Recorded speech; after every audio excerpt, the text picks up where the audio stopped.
Parte 3. Corpo. Somos todos escultores e pintores, e nosso material é nossa própria carne, sangue e ossos. Henry David Thoreau. O domínio do corpo. Winston Churchill teve uma vida produtiva. Ele foi para o campo de batalha pela primeira vez aos 21 anos e escreveu seu primeiro livro de grande sucesso sobre isso não muito depois. Aos 26 anos, foi eleito para um cargo público e iria servir no governo durante as 6 décadas e meia seguintes. Escreveria cerca de 10 milhões de palavras e mais de 40 livros, pintaria mais de 500 quadros e faria cerca de 230 discursos ao longo de seu tempo neste planeta. Em meio a tudo isso, conseguiu ocupar os cargos de Ministro da Defesa, Primeiro-Lorde do Almirantado, Ministro das Finanças e, é claro, Primeiro-Ministro da Grã-Bretanha, quando ajudou a salvar o mundo da ameaça nazista. Depois, para completar, passou seus últimos anos combatendo a ameaça do comunismo totalitário. É uma era dinâmica, escreveu Churchill para sua mãe quando jovem, e temos de ser dinâmicos como o resto. É bem possível que Winston Churchill tenha sido a pessoa mais dinâmica em toda a história. Sua vida abrangeu o último ataque de cavalaria do Império Britânico, que ele testemunhou como um jovem correspondente de guerra em 1898, e terminou em plena era nuclear, ou melhor, na era espacial, ambas as quais ele ajudou a inaugurar. Sua primeira viagem aos Estados Unidos foi num navio a vapor. Nela, Churchill foi anunciado no palco por ninguém menos que Mark Twain, e a última foi num Boeing 707 que voava a 800 km por hora. Entre uma coisa e outra, ele viu 2 guerras mundiais, a invenção do automóvel, do rádio e do rock, e incontáveis provações e triunfos. É possível encontrar alguma quietude aqui? Poderia alguém tão ativo, tão hercúleo em seus trabalhos, que encarou tantos conflitos e tensões, ser descrito como tranquilo, ou em paz? Estranhamente, sim. Como escreveria Paul Johnson, um dos melhores biógrafos de Churchill, o equilíbrio que ele mantinha entre o trabalho a todo vapor e o lazer criativo e restaurador deve ser estudado por qualquer um que ocupe um alto cargo. Johnson, quando era um jovem de 17 anos, décadas antes de sua própria carreira como escritor, encontrou com Churchill na rua e gritou para ele: "Senhor, a que atribui seu sucesso na vida?" Imediatamente, Churchill respondeu: "Conservação da energia. Nunca se levante quando pode se sentar, e nunca se sente quando pode se deitar." Ele conservava energia para jamais se esquivar de uma tarefa ou recuar diante de um desafio. Para que, apesar de todo esse trabalho e de seus esforços, ele jamais se esgotasse ou perdesse a centelha de alegria que tornava a vida digna de ser vivida. De fato, além da importância do trabalho árduo, Johnson disse que as outras 4 lições da notável vida de Churchill foram mirar alto, nunca permitir que erros ou críticas o derrubassem, não desperdiçar energia com rancores, dissimulação ou conflitos internos, e deixar espaço para a alegria. Mesmo durante a guerra, Churchill nunca perdia o senso de humor, nunca perdia de vista o que havia de bonito no mundo, e nunca se entregava à exaustão ou ao ceticismo. Diferentes tradições oferecem diferentes prescrições para uma boa vida. Os estoicos recomendavam determinação e obstinação férreas. Os epicuristas pregavam o relaxamento e os prazeres simples. Os cristãos falavam de salvar a humanidade e dar glória a Deus. Os franceses, de certa joie de vivre. Os mais felizes e mais resilientes conseguem incorporar um pouco de cada uma dessas abordagens em suas vidas, e isso era certamente verdade no caso de Churchill. Ele era um homem de grande disciplina e paixão. Era um soldado. Era um amante dos livros, e tinha fé na glória e na honra. Um estadista, um assentador de tijolos e um pintor. Somos todos vermes. Ele brincou uma vez com um amigo, simples organismos que comem e defecam e depois morrem. Mas ele gostava de pensar em si mesmo como um verme luminoso. Além de sua impressionante habilidade mental e força espiritual, Churchill também era um mestre inesperado, por conta de sua corpulência, do terceiro e último domínio da quietude, aquele que pertence ao reino físico, que vamos chamar o domínio do corpo. Poucos teriam previsto que ele se destacaria nessa área. Nascido com uma constituição delicada, queixava-se quando jovem de que tinha sido amaldiçoado com um corpo tão debilitado que mal posso suportar as fadigas do dia. Ainda assim, como Theodore Roosevelt antes dele, cultivou dentro desse corpo frágil uma alma indomável e uma mente determinada capaz de superar suas limitações físicas. É um equilíbrio que todos os aspirantes a uma paz interior constante devem alcançar. Mens sana in corpore sano, uma mente sã num corpo são. Lembre-se, quando se diz em inglês que alguém showed so much heart mostrou tanto coração, não é uma referência à emoção. Queremos dizer que a pessoa teve tenacidade e firmeza de caráter.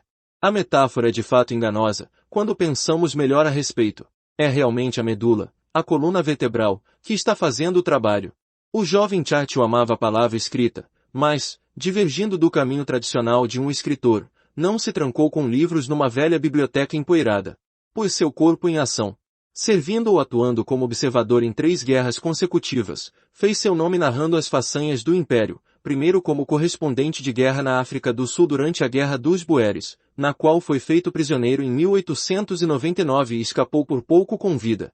Em 1900, foi eleito para seu primeiro cargo político. Aos 33 anos, percebendo que a grandeza era impossível sozinho, entregou-se de corpo e alma. Casou-se com Clementine, uma influência brilhante e tranquilizadora que equilibrou muitos de seus piores traços. Foi um dos grandes casamentos da época. Chamavam-se carinhosamente de Pug e Cat, marcado por afeição verdadeira e amor. Minha capacidade de persuadir minha esposa a se casar comigo, disse ele, foi meu feito mais brilhante e claro. Teria sido impossível para qualquer homem comum ter passado pelo que tive de passar na paz e na guerra sem a ajuda devotada do que chamamos na Inglaterra de nossa melhor metade. Por mais ativo e ambicioso que Churchill fosse, por mais dinâmico, ele raramente era frenético e não tolerava desorganização.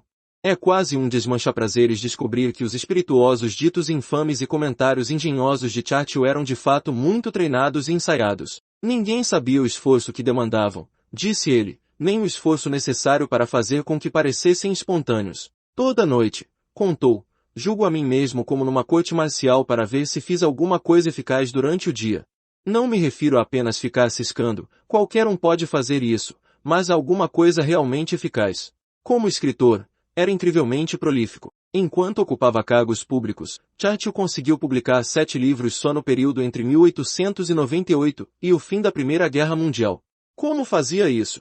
Como conseguia extrair tanto de si mesmo? A resposta simples: rotina de exercícios. Toda manhã, Churchill se levantava por volta das 8 e tomava seu primeiro banho, em que ele entrava a 36 graus Celsius e mandava elevar para 40 graus Celsius enquanto ficava sentado, e ocasionalmente dava uma cambalhota, na água. Recém-banhado, passava as 2 horas seguintes lendo. Depois respondia à correspondência diária, relacionada sobretudo a seus deveres políticos. Por volta do meio-dia, dava uma passada para cumprimentar a esposa pela primeira vez, acreditando durante toda a sua vida que o segredo de um casamento feliz era que os cônjuges não se vissem antes do meio-dia. Em seguida atacava qualquer projeto de escrita em que estivesse trabalhando, provavelmente um artigo, um discurso ou um livro. No início da tarde, estaria com um ritmo fantástico de escrita e então parava abruptamente para o almoço, para o qual enfim se vestia. Depois do almoço ia dar um passeio por Chartwell, sua propriedade no interior da Inglaterra, alimentando seus cisnes e peixes, para ele, a mais importante e agradável parte do dia. Depois se sentava na varanda e tomava ar, pensando e meditando.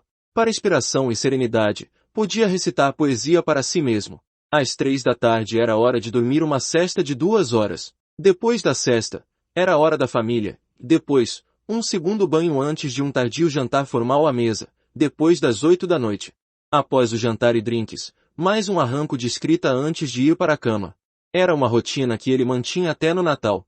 Churchill era muito empenhado e disciplinado, mas, como nós, não era perfeito. Frequentemente trabalhava mais do que devia, em geral porque gastava mais dinheiro do que necessário, e isso produziu uma quantidade razoável de escritos que teria sido melhor que permanecessem inéditos. Churchill era impetuoso, gostava de apostar e era propenso a assumir responsabilidades demais. O incansável cumprimento de seus deveres em tempo de guerra não foi a inspiração de um de seus desenhos, em que se retratou como um porco carregando um peso de 9.000 quilos. Foram seus prazeres que ele representou ali. Sua vida tampouco foi uma interminável série de triunfos. Churchill cometeu muitos erros, em geral erros de julgamento que vinham de uma mente esgotada pelo estresse. Assim, ele emergiu da Primeira Guerra Mundial com um histórico misto. Seu serviço na administração em tempo de guerra tinha sido marcado por alguns importantes fracassos, dos quais se redimiu ao se demitir e ingressar nas linhas de frente com os Royal Scots Fusiliers.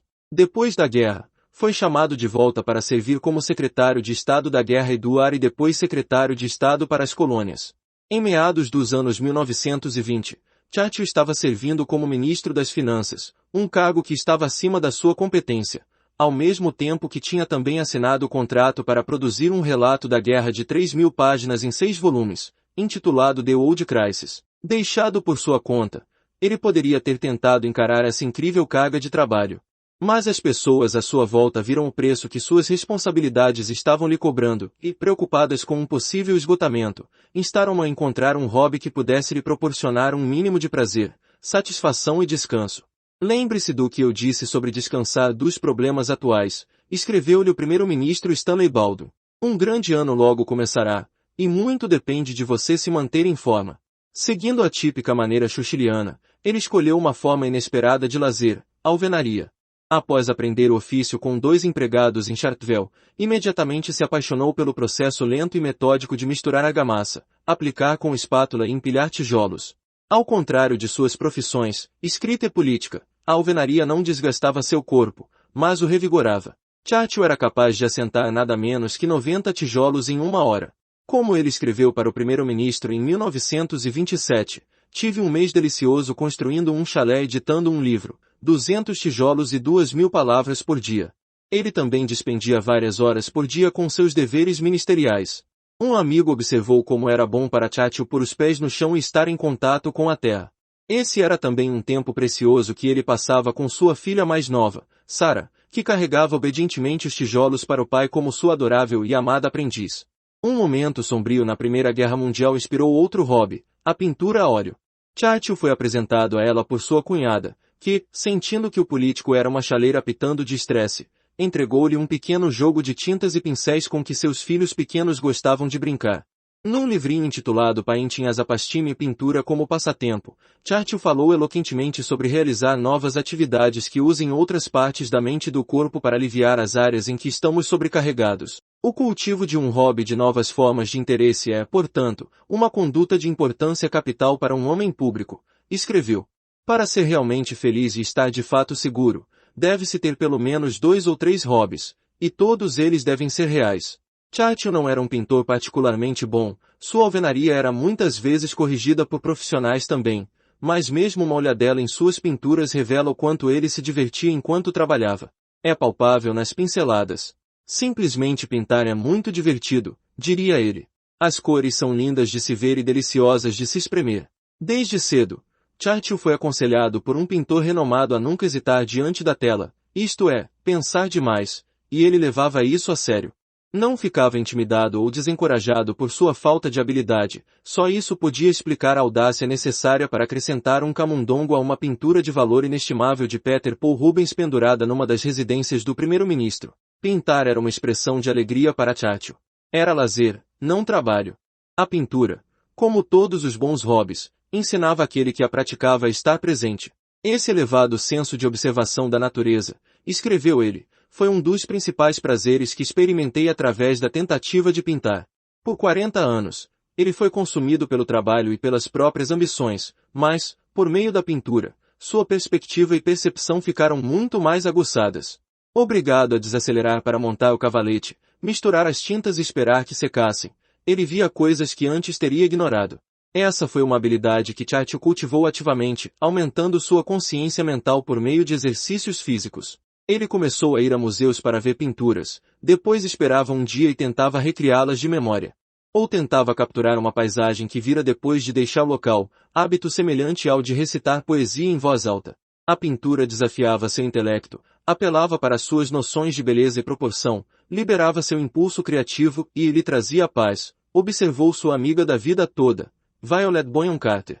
Era também, disse ela, a única coisa que Churchill fazia silenciosamente. Sua outra filha, Mary, observou que a pintura e o trabalho manual eram os antídotos soberanos para o elemento depressivo em sua natureza.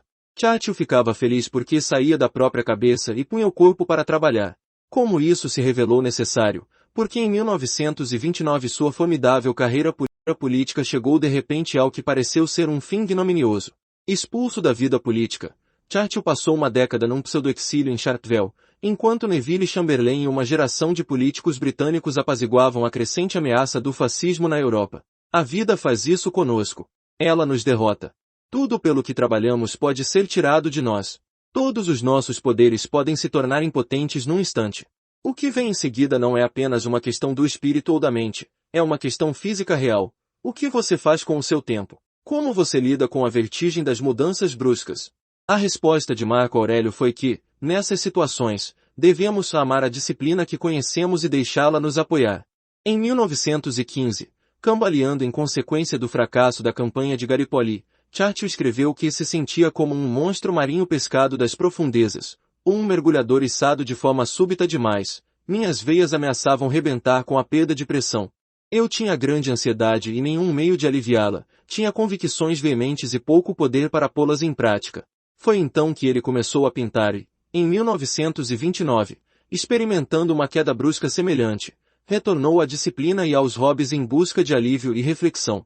Churchill não sabia disso na metade da década de 1930, mas estar afastado do poder durante o rearmamento da Alemanha era exatamente o que ele deveria ter feito. Seria preciso força de verdade para ficar lá, para não lutar para voltar, mas, se ele tivesse feito isso, teria sido manchado pela incompetência de seus pares no governo. Churchill foi provavelmente um dos únicos líderes britânicos a pararem para ler e digerir todo o Mein Kampf. Se Chamberlain o tivesse feito, talvez Hitler fosse detido um tanto antes.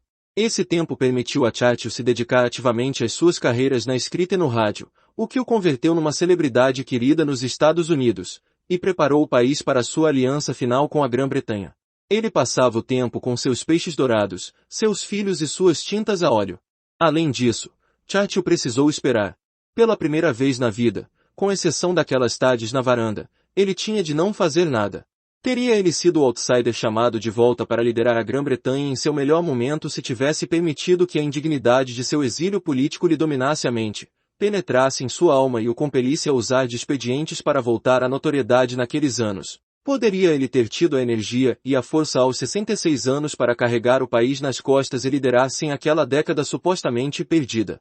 Se tivesse mantido seu ritmo alucinante? É quase certo que não. O próprio Churchill escreveu que todos os profetas devem ser obrigados a viver em meio à natureza, onde experimentam solitude e privação, refletem e meditam. Essa provação física produz dinamite psíquica, segundo ele. Quando Churchill foi chamado de volta, ele estava pronto. Estava descansado. Podia ver o que mais ninguém conseguia ou queria. Todos os outros se encolheram com medo de Hitler, mas Churchill não. Em vez disso, ele lutou. Perseverou sozinho. Como disse a Câmara dos Comuns, embora grandes extensões da Europa e muitos estados antigos e famosos tenham caído ou possam cair nas garras da Gestapo e de toda a odiosa aparelhagem do domínio nazista, não vamos esmorecer ou falhar. Iremos até o fim. Lutaremos na França. Lutaremos nos mares e oceanos. Lutaremos com crescente confiança e crescente força no ar. Defenderemos nossa ilha. Custe o que custar. Lutaremos nas praias. Lutaremos nas pistas de pouso. Lutaremos nos campos e nas ruas. Lutaremos nos morros. Nunca nos renderemos e, mesmo que esta ilha ou uma grande parte dela estivesse subjugada e faminta, algo em que não acredito nem por um momento, então nosso império além dos mares, amado e protegido pela frota britânica, iria levar a luta adiante, até que, no bom momento de Deus, o novo mundo, com todo o seu poder e força, avance para o resgate e a libertação do velho. Churchill exigia igual coragem dos que estavam em sua própria casa. Quando perguntado pela Nora o que eles poderiam fazer se os alemães invadissem a Grã-Bretanha, ele rosnou e respondeu: "Você pode sempre pegar uma faca de trinchar na cozinha e matar ao menos um." O Império Britânico tinha sido responsável por desprezíveis violações dos direitos humanos, mas Churchill sabia reconhecer o mal irreparável quando via, e seu nome era nazismo. Os campos de concentração e o extermínio genocida ainda eram algo do futuro, mas Churchill percebeu que nenhum líder que se respeitasse, nenhum país honrado podia firmar um acordo com Hitler. Mesmo que isso fosse o mais fácil a fazer. Mesmo que pudesse ter protegido a Grã-Bretanha da invasão. Ao mesmo tempo, ele tinha o cuidado de controlar as paixões que a guerra suscita. "Não odeio ninguém exceto Hitler", disse, e isso é profissional. Churchill foi um burro de carga incansável desde o dia em que a Grã-Bretanha declarou guerra à Alemanha em 1939 até o fim da guerra, em meados de 1945. Durante o confronto, Clementine desenhou um traje especial que o marido podia usar e com o qual podia dormir. Eram chamados seus trajes da sirene, embora o público britânico se referisse a eles afetuosamente como seus macacões, 8, e poupavam a Churchill minutos preciosos para se vestir, permitindo-lhe fazer as cestas de que tanto precisava. Portanto, sim, ele ficou esgotado nesses anos, trabalhando 110 horas por semana e sem quase nunca ficar quieto. Estima-se que tenha viajado quase 180 mil quilômetros de avião, de navio e de carro apenas entre 1940 e 1943. Durante a guerra, foi dito que a vida de Churchill era menos programada que um incêndio florestal e tinha menos paz que um furacão. Mas, por outro lado, ele tinha descansado precisamente para esse momento, e, quando podia, mantinha a rotina, mesmo nos momentos em que estava vivendo como uma toupeira no bunker subterrâneo das salas do gabinete de guerra. Não tinha muito tempo para pintar durante o conflito, ou muitas chances de estar na natureza, mas o fazia quando podia. Uma resultou no belo quadro de um pôr do sol norte-africano, capturado após uma reunião das principais potências de guerra em Casablanca, sendo necessário estender em 5 horas a viagem de carro para chegar ao cenário.